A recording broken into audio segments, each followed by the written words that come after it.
Studio.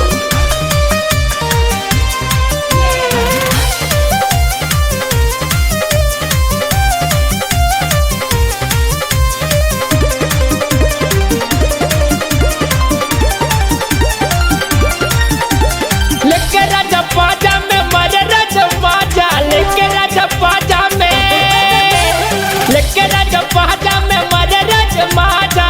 हमरा के देले बाड़ी यही कनो साजा, पलक पर चढ़ जाल बादी पकड़ी। राजा धीरे धीरे मारी न त दर्द करी, राजा धीरे धीरे मारी न त दर्द करी। लेके राजा पाजा में मरे राजा माजा, हमरा के देले बाड़ी यही कनो साजा, पलक पर चढ़ी जाला बांधी पगड़ी। राजा धीरे धीरे मारी न त दर्द करी, सैया धीरे धीरे मारी न त दर्द करी।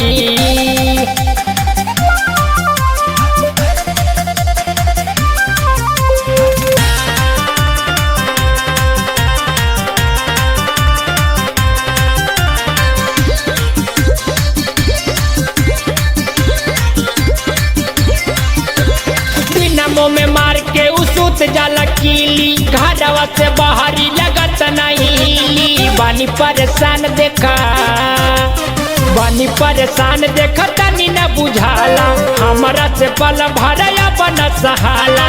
मौका के फायदा उठावत बड़ी, मौका के फायदा उठावत बड़ी। राजा धीरे धीरे मारी न त दर्द करी, राजा धीरे धीरे मारी न त दर्द करी।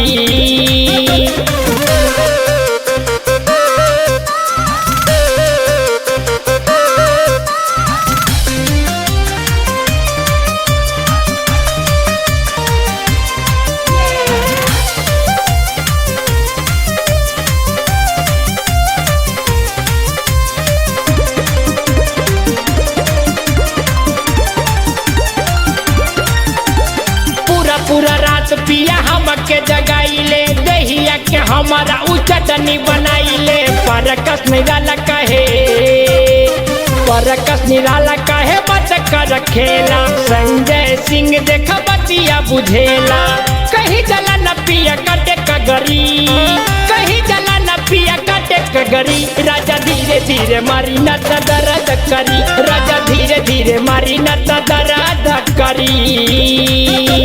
लेके राजा पाजा में मरे राजा पाजा, लेके राजा पाजा में, लेके राजा पाजा में मरे राजा माजा।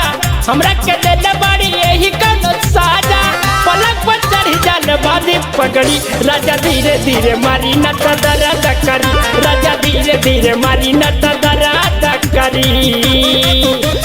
लेके राजा पाजा में मरे राजा माजा, हमरा के देले बाड़ी यही कनो साजा, पलक पर चढ़ी जाला बांधी पगड़ी। राजा धीरे धीरे मारी न त दर्द करी, सैया धीरे धीरे मारी न त दर्द करी।